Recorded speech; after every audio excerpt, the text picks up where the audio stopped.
भारत माता की। भारत माता की। कार्यक्रम में उपस्थित यूपी के ऊर्जावान और कर्मयोगी मुख्यमंत्री श्रीमान योगी आदित्यनाथ जी,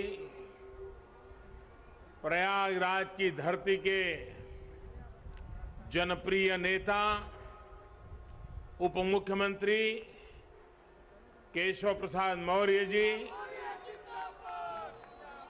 केंद्रीय कैबिनेट में मेरी सहयोगी साध्वी निरंजना ज्योति जी, श्रीमती अनुप्रिया पटेल जी, उत्तर प्रदेश सरकार में मंत्री डॉक्टर महेंद्र सिंह जी, राजेंद्र प्रताप सिंह मोती जी, श्री सिद्धार्थनाथ सिंह जी, नंद गोपाल गुप्ता नंदी जी, श्रीमती स्वाति सिंह जी, श्रीमती गुलाबा देवी जी, श्रीमती नीलिमा कटियार जी, संसद में मेरी सहयोगी बहन रीता बहुगुणा जी, श्रीमती हेमा मालिनी जी, श्रीमती केशरी देवी पटेल जी, डॉक्टर संघमित्रा मौर्य जी, श्रीमती गीता शाक्य जी, श्रीमती कांता कर्दम जी, श्रीमती सीमा द्विवेदी जी, डॉक्टर रमेश चंद बिंद जी, प्रयागराज की मेयर श्रीमती अभिलाषा गुप्ता जी, जिला पंचायत अध्यक्ष डॉक्टर वीके सिंह जी, सभी विधायकगण, अन्य जनप्रतिनिधिगण और यहां उपस्थित यूपी के सामर्थ्य को बढ़ाने वाले, यहां के सामर्थ्य की प्रतीक मेरी माताएं और बहनें, आप सबको मेरा सादर प्रणाम। मां गंगा, यमुना, सरस्वती के पावन तट पे बसा प्रयागराज की धरती के हम शीश झुकाए के प्रणाम करत है। ई वो धरा है जहां धर्म, ज्ञान और न्याय की त्रिवेणी बहत, तीर्थन के तीर्थ प्रयागराज में आए के हमेशा ही एक अलग ही पवित्रता और ऊर्जा का एहसास होता है। पिछले वर्ष फरवरी में हम कुंभ में इस पवित्र धरती पर आवा रहे, तब संगम में डुबकी लगाए के अलौकिक आनंद के अनुभव प्राप्त किए रहे। तीर्थराज प्रयाग की ऐसी पावन भूमि को मैं हाथ जोड़कर प्रणाम करता हूं। आज हिंदी साहित्य जगत के सर्वमान्य आचार्य महावीर प्रसाद द्विवेदी जी की पुण्यतिथि भी है। प्रयागराज से साहित्य की जो सरस्वती बही, द्विवेदी जी लंबे समय तक उसके संपादक भी रहे। मैं उन्हें अपनी श्रद्धांजलि अर्पित करता हूं। माता और बहनों, प्रयागराज हजारों सालों से हमारी मातृशक्ति की प्रतीक मां गंगा, यमुना, सरस्वती के संगम की धरती रही है। आज ये तीर्थ नगरी नारी शक्ति के इतने अद्भुत संगम की भी साक्षी बनी है। ये हम सभी का सौभाग्य है कि आप सभी हमें अपना स्नेह देने, अपना आशीर्वाद देने आई हैं। माताओं बहनों, मैं यहां मंच पर आने से पहले मैंने बैंकिंग सखियों से, स्व सहायता समूह से जुड़ी बहनों से और कन्या सुमंगला योजना की लाभार्थी बेटियों से बात की। ऐसे ऐसे भाव, ऐसी ऐसी आत्मविश्वास से भरी बातें, माताओं बहनों, हमारे यहां एक कहावत है, प्रत्यक्षे किम प्रमाणम, यानी जो प्रत्यक्ष है, जो सामने है, उसे साबित करने के लिए कोई प्रमाण की जरूरत नहीं पड़ती। यूपी में विकास के लिए, महिलाओं के सशक्तिकरण के लिए जो काम हुआ है, वो पूरा देश देख रहा है। अभी यहां मुझे मुख्यमंत्री कन्या सुमंगला योजना की 1 लाख से ज्यादा लाभार्थी बेटियों के खातों में करोड़ों रुपए ट्रांसफर करने का सौभाग्य मिला। ये योजना गांव गरीब के लिए, बेटियों के लिए भरोसे का बहुत बड़ा माध्यम बन रही है। यूपी ने बैंक सखी का जो अभियान शुरू किया है, वो महिलाओं की रोजगार के अवसरों के साथ ही उनके जीवन में भी बड़े बदलाव ला रही है। सरकार से अलग अलग योजनाओं का जो पैसा सीधे डायरेक्ट बेनिफिट ट्रांसफर डीबीटी के जरिए खाते में आता है, ये पैसा निकालने अब बैंक नहीं जाना पड़ता। बैंक सखी की मदद से ये पैसा गांव में घर पर ही मिल जा करता है। यानी बैंक सखी बैंक को गांव तक लेकर आ गई है। और जो लोग सोच रहे होंगे कि ये तो छोटा सा काम है, उन्हें मैं ये भी बताना चाहता हूं कि बैंक सखियों का काम कितना बड़ा है। यूपी सरकार ने इन बैंक सखियों के ऊपर ऐसे करीब 75,000 करोड़ के लेन देन की जिम्मेदारी सौंपी है। 75,000 करोड़ रुपए का कारोबार ये गांव में रहने वाली मेरी बहनें, मेरी बेटियां कर रही है।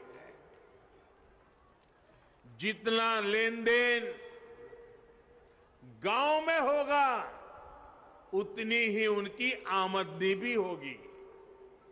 इनमें से ज्यादातर बैंक संख्या वो बहनें हैं कुछ समय पहले तक जिनके खुद के बैंक के खाते भी नहीं थे, लेकिन आज इन महिलाओं के हाथों में बैंकिंग की, डिजिटल बैंकिंग की ताकत आ गई है।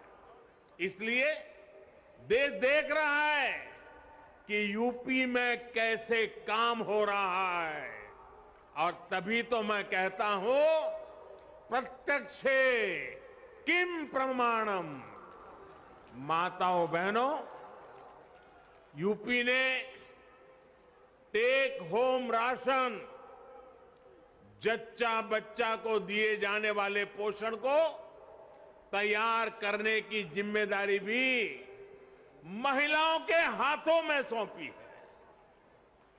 ये पोषण वाला राशन और आहार अब सेल्फ हेल्प ग्रुप में साथ मिलकर महिलाएं खुद बनाएगी।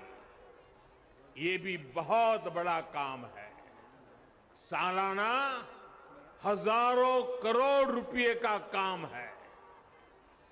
जिन 202 पुष्टाहार उत्पादन यूनिट्स का आज शिलान्यास हुआ है, उनसे सेल्फ हेल्प ग्रुप की महिलाओं की आमदनी भी होगी और गांव के किसानों का भी बहुत बड़ा लाभ होगा। गांव की महिलाएं अपनी फैक्ट्री में पुष्टाहार बनाने के लिए फसल, अनाज गांव से ही तो खरीदने वाली हैं। यही तो सशक्तिकरण के वो प्रयास हैं जिन्होंने यूपी की महिलाओं का जीवन बदलना शुरू कर दिया है।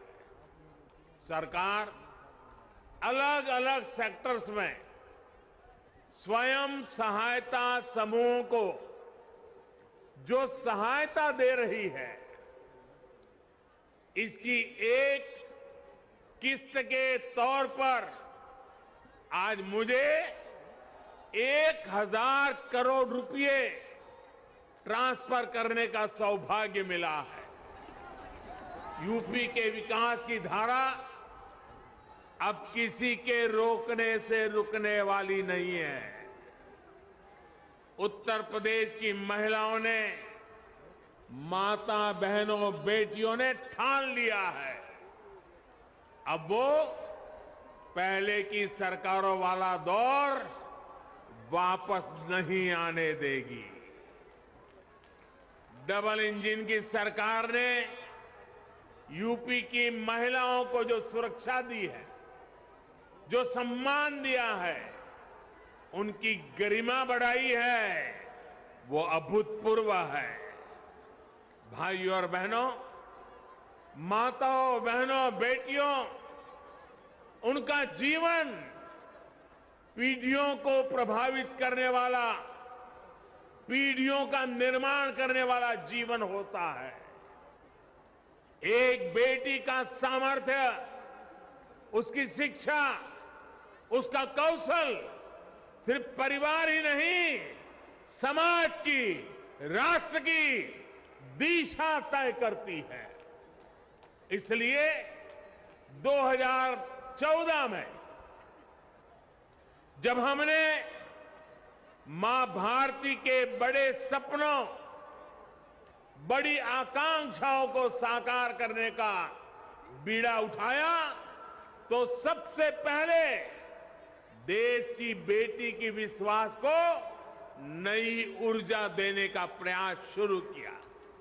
इसलिए हमने बेटी के जन्म से लेकर जीवन के चक्र में हर अवस्था में महिलाओं को सशक्त करने के लिए योजनाएं बनाई, अभियान चलाए। साथियों, बेटियां कोख में ही ना मरी जाएं, वो जन्म लें, इसके लिए हमने बेटी बचाओ बेटी पढ़ाओ अभियान के माध्यम से समाज की चेतना को जगाने का प्रयास किया। आज परिणाम यह है कि देश के अनेक राज्यों में बेटियों की संख्या में बहुत वृद्धि हुई है। प्रसव के बाद भी बिना चिंता के अपने बच्चे की शुरुआती देखरेख करते हुए मां अपना काम जारी रख सके, इसके लिए महिलाओं की छुट्टी को 6 महीने किया गया है। साथियों, गर्भावस्था के दौरान गरीब परिवारों में मातृ स्वास्थ्य चिंता का एक बहुत बड़ा कारण रहा है। इसलिए हमने गर्भवती महिलाओं के टीकाकरण, अस्पतालों में डिलीवरी और गर्भावस्था के दौरान पोषण पर विशेष ध्यान दिया। प्रधानमंत्री मातृ वंदना योजना के तहत गर्भावस्था के दौरान 5,000 रुपये महिलाओं के बैंक खाते में जमा किए जाते हैं ताकि वो उचित खान पान का ध्यान रख सके। अभी तक 2 करोड़ से ज्यादा बहनों को लगभग 10,000 करोड़ रुपए दिए जा चुके हैं। साथियों, बेटियां ठीक से पढ़ाई कर सकें, उनको स्कूल बीच में ना छोड़ना पड़े, इस पर भी हमने लगातार काम किया है। स्कूलों में बेटियों के लिए अलग टॉयलेट बनाना हो या फिर सैनिटरी पैड्स को गरीब से गरीब बेटियों के लिए सुलभ कराना हो, हमारी सरकार किसी भी काम में पीछे नहीं रही है। सुकन्या समृद्धि योजना के तहत लगभग 2.5 करोड़ बच्चियों के अकाउंट खोले गए हैं। ये पैसा बड़े होने पर उनके सपनों को पूरा करे, उसके लिए इस पर ब्याज दर भी ऊंची रखी गई है। स्कूल कॉलेज के बाद करियर से लेकर गृहस्थी तक भी हर कदम पर महिलाओं की सुविधा और स्वास्थ्य का ध्यान रखा जा रहा है। स्वच्छ भारत मिशन के तहत करोड़ों शौचालय बनने से, उज्ज्वला योजना के तहत गरीब से गरीब बहनों को गैस कनेक्शन की सुविधा मिलने से, घर में ही नल से जल आने से बहनों के जीवन में सुविधा भी आ रही है और उनकी गरिमा में भी वृद्धि हुई है। साथियों, आयुष्मान भारत योजना के तहत भी सबसे अधिक लाभ अगर किसी को हुआ है तो वो हमारी बहनें ही हैं। चाहे वो अस्पतालों में डिलीवरी हो या फिर दूसरा इलाज, पहले पैसे के अभाव में बहनों के जीवन पर संकट रहता था। अब 5 लाख रुपए तक के मुफ्त इलाज की सुविधा मिलने से उनकी ये चिंता दूर हो गई है। माताओं बहनों, भारतीय समाज में हमेशा से माताओं बहनों को सर्वोपरि दर्जा दिया गया है, लेकिन आज एक सच्चाई की तरफ भी मैं आपका, पूरे देश का ध्यान दिलाना चाहता हूं। हमारे यहां परंपरा से सदियों तक, दशकों तक ऐसी व्यवस्था रही कि घर और घर की हर संपत्ति को केवल पुरुषों को ही अधिकार समझा जाने लगा। घर है तो किसके नाम? पुरुषों के नाम। खेत है तो किसके नाम? पुरुषों के नाम। नौकरी दुकान पर किसका हक? पुरुषों का। आज हमारी सरकार की योजनाएं इस असमानता को दूर कर रही है। प्रधानमंत्री आवास योजना इसका सबसे बड़ा उदाहरण है। प्रधानमंत्री आवास योजना के तहत जो घर दिए जा रहे हैं वो प्राथमिकता के आधार पर महिलाओं के ही नाम से बन रहे हैं। अगर मैं यूपी की ही बात करूं तो यूपी में 30 लाख से अधिक घर पीएम आवास योजना के बनाए गए हैं। इनमें से करीब 25 लाख घरों की रजिस्ट्री में महिलाओं का ही नाम है। आप अंदाजा लगा सकते हैं पहली बार यूपी में 25 लाख महिलाओं के नाम उनका घर हुआ है। जिन घरों में पीढ़ियों से किसी महिला के नाम पर कोई संपत्ति नहीं थी, आज वो पूरे के पूरे घर किसी महिला के ही नाम है। यही तो होता है महिलाओं का सशक्तिकरण, सच्चा सशक्तिकरण। यही तो होता है विकास।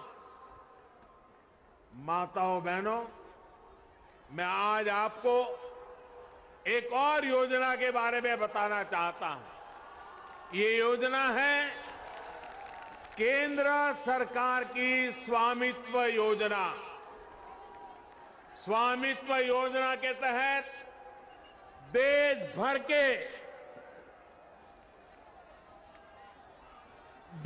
भर के गांवों में घरों को जमीनी के ड्रोन से तस्वीर लेकर घर के मालिकों को प्रॉपर्टी के कागज दिए जा रहे हैं। घरौनी दी जा रही है। ये घरौनी देने से घर की महिलाओं को प्राथमिकता दी जा रही है। अगले कुछ वर्षों में उत्तर प्रदेश के गांव में योगी जी की सरकार हर घर की मैपिंग कराकर ऐसे ही घरौनी देने का काम पूरा कर लेगी। फिर जो बने हुए घर है उनके कागज में भी घर की महिलाओं का नाम होगा, घर की माताओं का नाम होगा। साथियों, रोजगार के लिए, परिवार की आमदनी बढ़ाने के लिए जो योजनाएं देश चला रहा है उसमें भी महिलाओं को बराबर का भागीदार बनाया जा रहा है। मुद्रा योजना आज गांव-गांव में गरीब परिवारों से भी नई महिला उद्यमियों को प्रोत्साहित कर रही है। इस योजना के तहत मिले कुल ऋण में से लगभग 70% महिलाओं को दिए गए हैं। दीनदयाल अंत्योदय योजना के जरिए भी देश भर में महिलाओं को सेल्फ हेल्प ग्रुप की और ग्रामीण संगठनों से जोड़ा जा रहा है। महिला स्वयं सहायता समूह की बहनों को तो मैं आत्मनिर्भर भारत की चैंपियन मानता हूं। मैं स्वयं सहायता समूह असल में राष्ट्र सहायता समूह है। इसलिए राष्ट्रीय आजीविका मिशन के तहत 2014 से पहले के 5 वर्षों में जितनी मदद दी गई, बीते 7 साल में उसमें लगभग 13 गुना बढ़ोतरी गई है। 13 गुना बढ़ोतरी। हर सेल्फ हेल्प ग्रुप को पहले जहां 10 लाख रुपए तक का बिना गारंटी का ऋण मिलता था, अब ये सीमा भी दोगुनी यानी 20 लाख की गई है। माताओं बहनों, शहर हो या गांव, महिलाओं के लिए हमारी सरकार हर छोटी बड़ी मुश्किलों को ध्यान में रखते हुए फैसले ले रही है।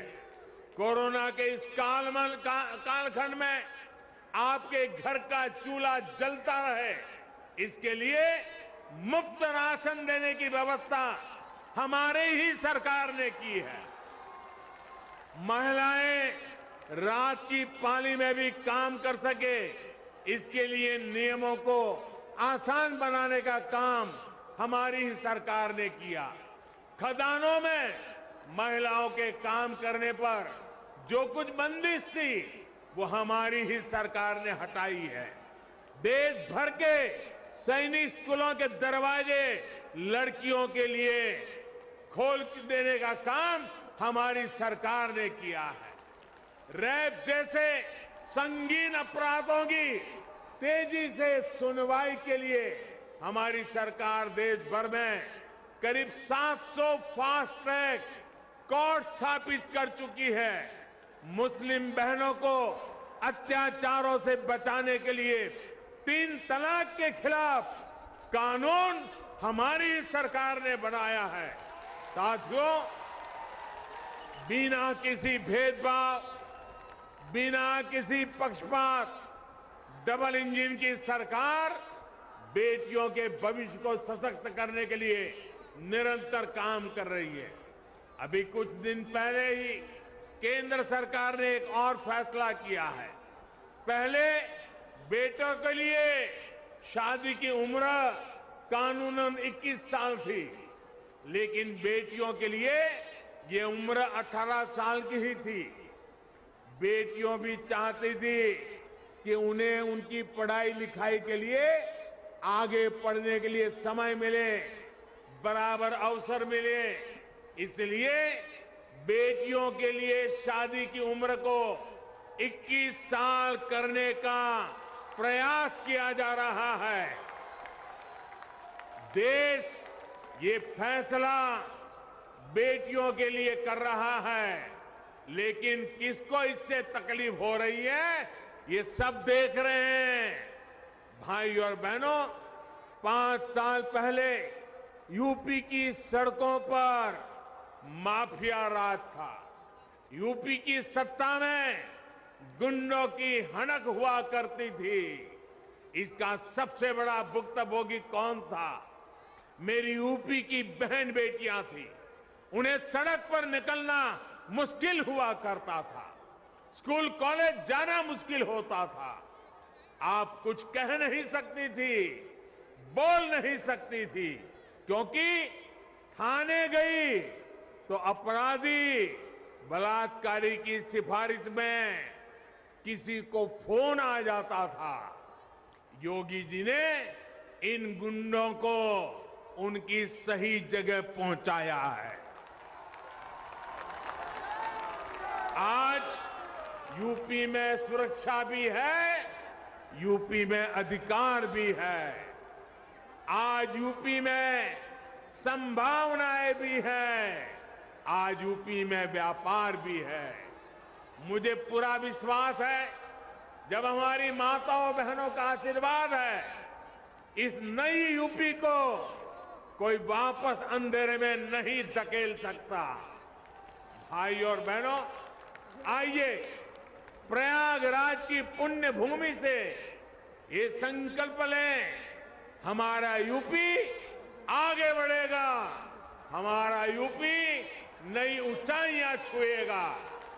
आप सभी माताओं बहनों, आपके आशीर्वाद के लिए, आपके समर्थन के लिए और यूपी के आगे बढ़ाने में आपकी सहभागिता के लिए मैं फिर से एक बार आपको आदरपूर्वक नमन करता हूं।